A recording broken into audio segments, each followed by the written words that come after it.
Welcome to Carmen Co-Education Strive to Excellence. Hello friends, I am Swati Singh. First of all आप सभी का स्वागत है हमारे चैनल करमेन को एजुकेशन पर। आज की हमारी जो वीडियो स्टार्ट करने वाली हूँ, मैं आपकी पहली वीडियो में ला चुकी हूँ एनसीएफ पे, जिसके अंदर फैक्ट्स के बारे में बात करी थी, राइट। आज की वीडियो भी हमारी सेम टॉपिक पे है, एनसीएफ की सेकंड टॉपिक और सेकंड क्लास है आज हमारी। आज हम बात करेंगे प्रैक्टिकल नॉलेज पे, ठीक है।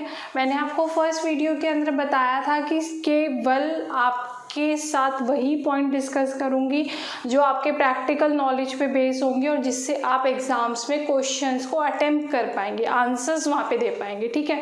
ज़्यादा डीप नॉलेज लेने की ज़रूरत नहीं है। हार्डली 15-20 दिन का कोर्स होगा और इसके अंदर ऑल ओवर आपका पूरा सिलेबस कवर हो जाएगा और गारंटी मैं दे रही हूँ, अगर आप रेगुलर रहे, सब चीज़ ठीक रहे, रिवाइज करते रहे, क्वेश्चन प्रैक्टिस करते रहे, तो 100 एबव मार्क्स ही आएंगे। मैं तो उम्मीद करती हूँ कि आपके 110 और 120 आएँ, लेकिन अगर आपको पास होना है, कि फेल कोई नहीं होगा, इस बात की मेरी गारंटी है, ठीक है। तो चलिए वीडियो स्टार्ट करते हैं। आज की वीडियो हमारी एनसीएफ पर ही है, लेकिन फर्स्ट हमने बात करी थी फैक्ट्स के बारे में और आज हम बात कर रहे हैं प्रैक्टिकल नॉलेज के बारे में, ठीक है। प्रैक्टिकल नॉलेज में हमारा जो एनसीएफ है वो कहता है कि इंडिविजुअल डिफरेंसेस को आपने ध्यान में रखना है। मतलब बच्चे को एक ऐसी नॉलेज देनी है, बच्चे को ऐसे पढ़ाना है कि आप बच्चे के इंडिविजुअल डिफरेंसेस को ध्यान में रखकर उनको पढ़ाएं।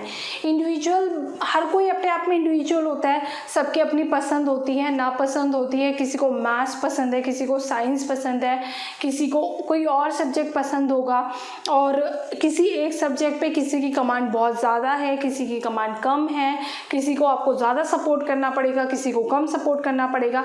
तो ये सारी चीज़ें क्या आती हैं कि इंडिविजुअल डिफरेंसेस को आपको ध्यान में रखना है बच्चे के, और उसी के साथ आपको वहाँ पे एज अ फैसिलिटेटर उनको गाइड करना है या अपनी नॉलेज बच्चों तक पहुँचानी है, ठीक है।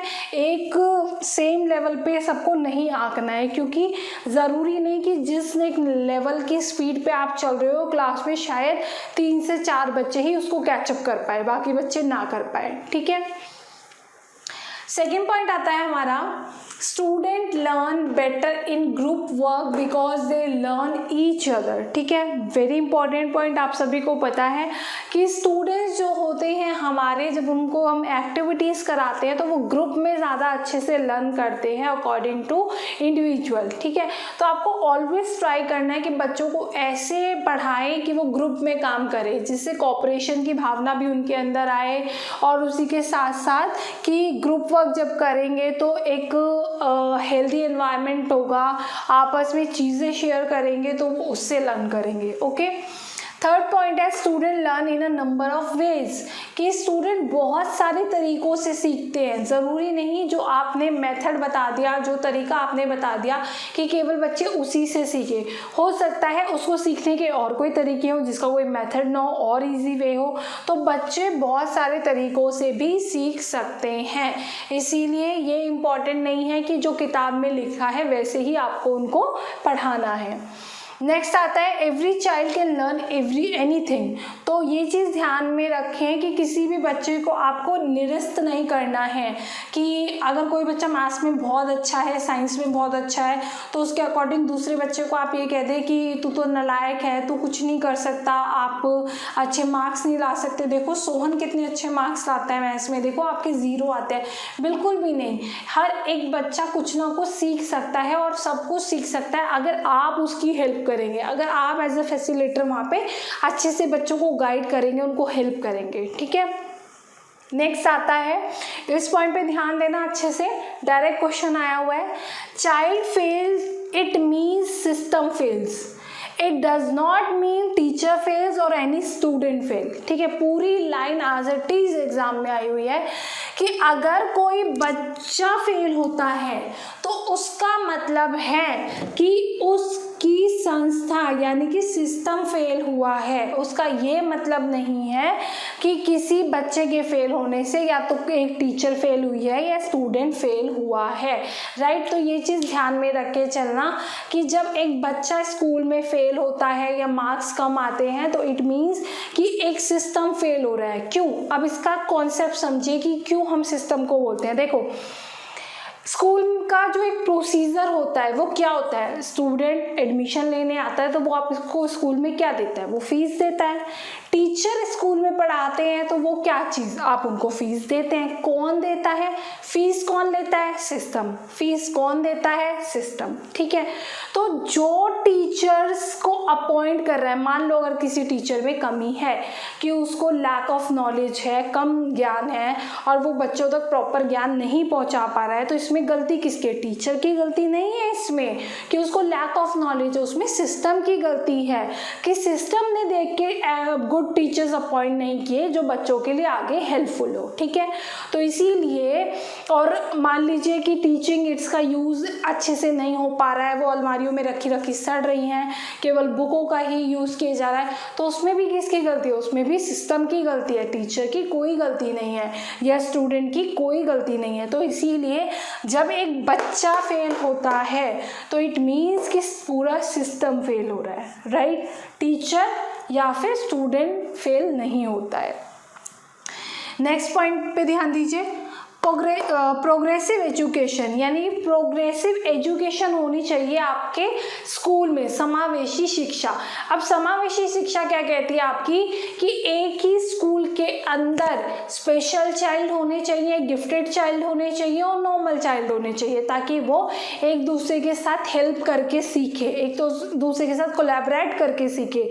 तो इसीलिए प्रोग्रेसिव एजुकेशन को मतलब सहारा गया है कि बच्चे एक दूसरे के हेल्प से या फिर एक दूसरे की नॉलेज शेयर करके बहुत अच्छे से सीख सकते हैं, जिसके अंदर फ्लेक्सिबल सिटिंग अरेंजमेंट होना चाहिए, फ्लेक्सिबल टाइम टेबल होना चाहिए। लाइक मान लीजिए कि जो टाइम टेबल है उसका अरेंजमेंट ऐसे किया गया है कि पहले हिस्ट्री, फिर मैथ्स, फिर इंग्लिश, फिर साइंस, ऐसे करके, तो ये इकट्ठे क्या हो गए, सारे बोरिंग सब्जेक्ट थ्योरेटिकल वाले साथ साथ में आ गए, तो बच्चे ऐसे 2-3 घंटे के लिए लगातार बोर हो सकते हैं। तो आप इसके बीच में क्या कर सकते हैं, इंग्लिश का सब्जेक्ट, फिर ड्राइंग का सब्जेक्ट, थोड़ा एंटरटेनमेंट हो जाएगा, बच्चे उससे सीख लेंगे, फिर मैथ्स का सब्जेक्ट, फिर प्लेग्राउंड का सब्जेक्ट, बाहर खेलने का सब्जेक्ट, योगा का सब्जेक्ट।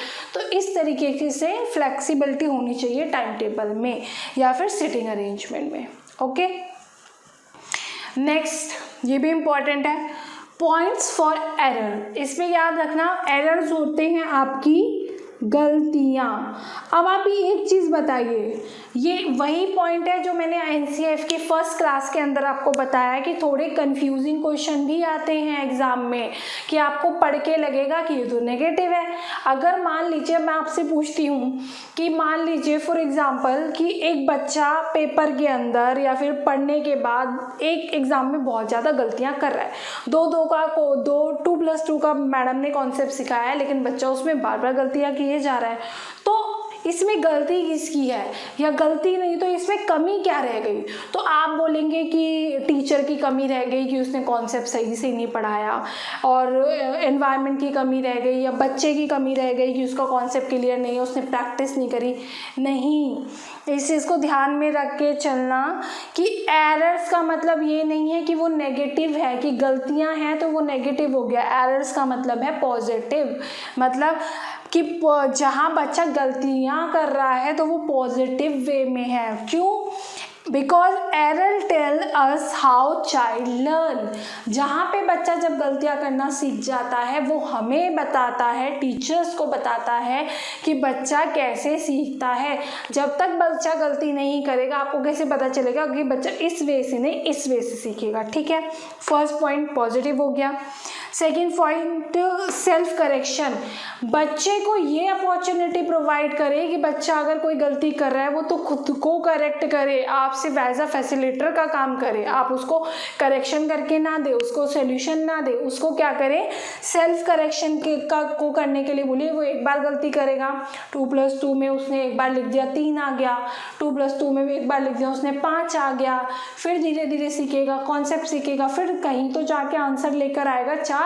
लेकिन जब उसका एक बार कॉन्सेप्ट क्लियर हो गया तो वो हर बार अगर 2+2 करवा लो, 3+2 करवा लो, करेक्ट आंसर ही रखेगा आपके सामने, ठीक है।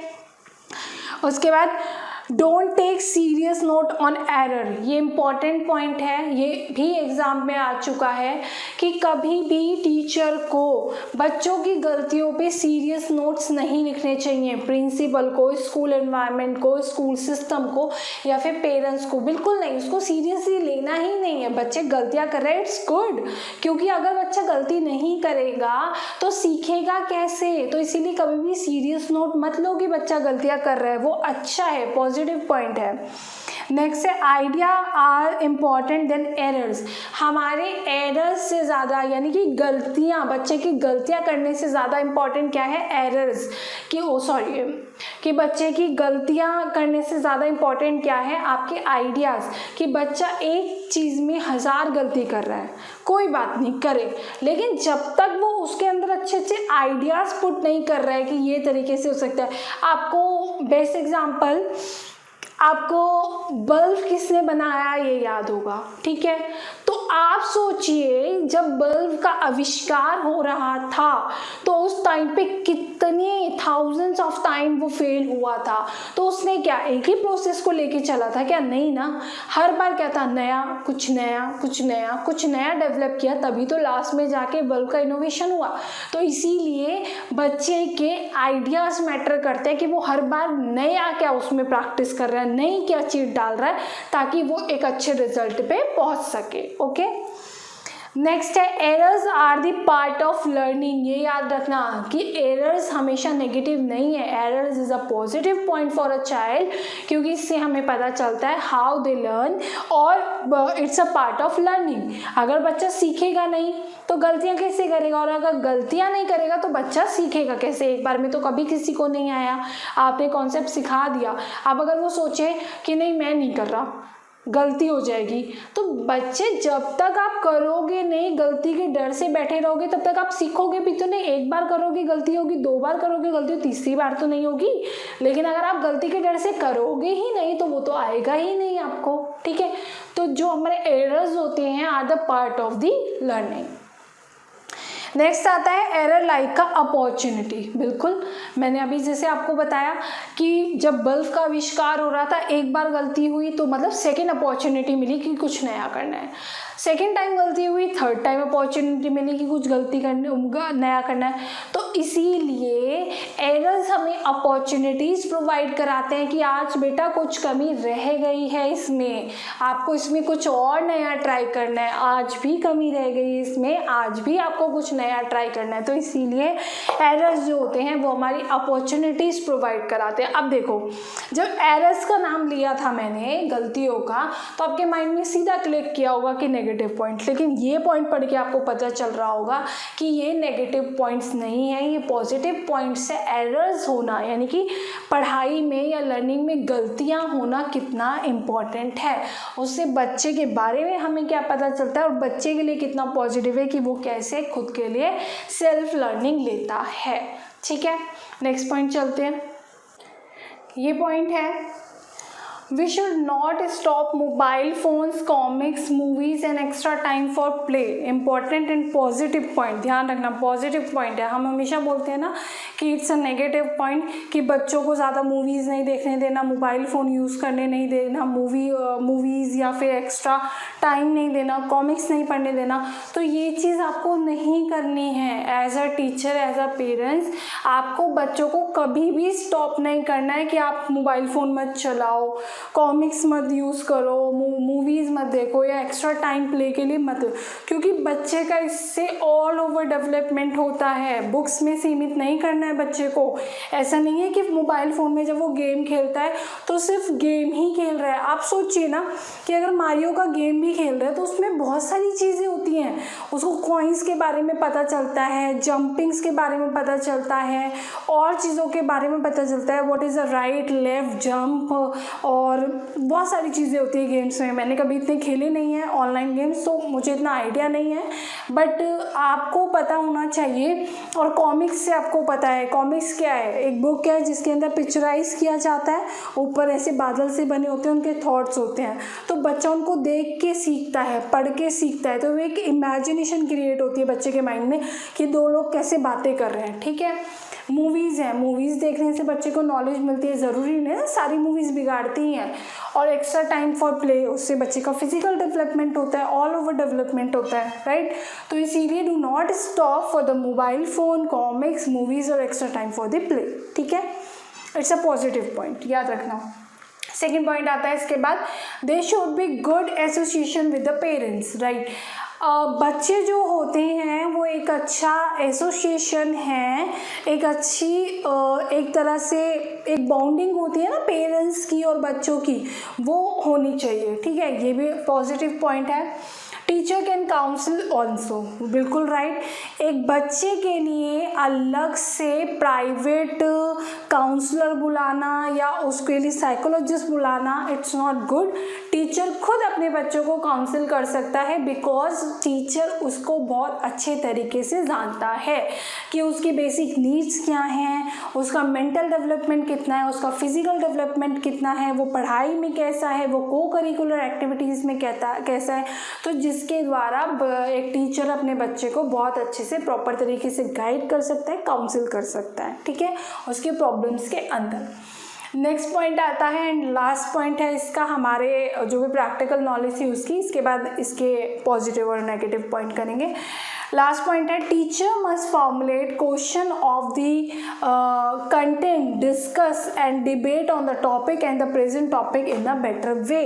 बिल्कुल अच्छा पॉइंट है कि टीचर को हमेशा ऐसे क्वेश्चन फॉर्मुलेट करने चाहिए जो बेसिक कॉन्टेक्स्ट पे हो या बेसिक कॉन्सेप्ट पे हो, और वो हमेशा उन क्वेश्चंस को पहले बच्चों के साथ डिस्कस करे या डिबेट करवाए टॉपिक्स पे, या प्रेजेंट जो भी वे है उसका सिखाने का, पढ़ाने का, कि एक्टिविटीज़ के थ्रू सिखाना है या अदर चीज़ के थ्रू सिखाना है, वो चीज़ करे। ठीक है, तो ये थे इसके सारे प्रैक्टिकल नॉलेज के क्वेश्चंस कि आई होप आपको समझ आए होंगे। और याद रखना, इसी के बिहाफ पे आपको क्वेश्चन अटेम्प्ट करने हैं। मैंने ये भी बता दिया कि आपको एज अ टीचर वहाँ पे कैसे बच्चों के साथ टैकल करना है, कि ये चीज़ पॉजिटिव है, ये नेगेटिव है। बच्चे को ये अगर कोई ऑप्शन में होता है कि we should not stop the mobile phones, और ये तो आपको नेगेटिव लगेगा कि नहीं हमें तो करना चाहिए, तो इट्स अ पॉजिटिव पॉइंट, नहीं करना आपको। ठीक है, तो आंसर आपका यही हो जाएगा सीधा सीधा। ओके, तो आई थिंक मुझे नहीं लग रहा है इस वीडियो के अंदर नेगेटिव और पॉजिटिव पॉइंट कवर्स हो पाएंगे। तो नेक्स्ट वीडियो एक और वीडियो बन जाएगी अब एनसीएफ की पार्ट 3 वीडियो, जिसके अंदर पॉजिटिव और नेगेटिव पॉइंट मैं कवर करवा दूंगी। ठीक है, तो चलिए अभी अलविदा लेती हूँ आपसे। अगर वीडियो पसंद आए तो प्लीज़ लाइक कीजिए, हमारे चैनल को सब्सक्राइब करना ना भूलिए, अपने फ्रेंड्स के साथ वीडियोज़ को प्लीज़ शेयर कीजिए। Thank you for watching this video. Thank you.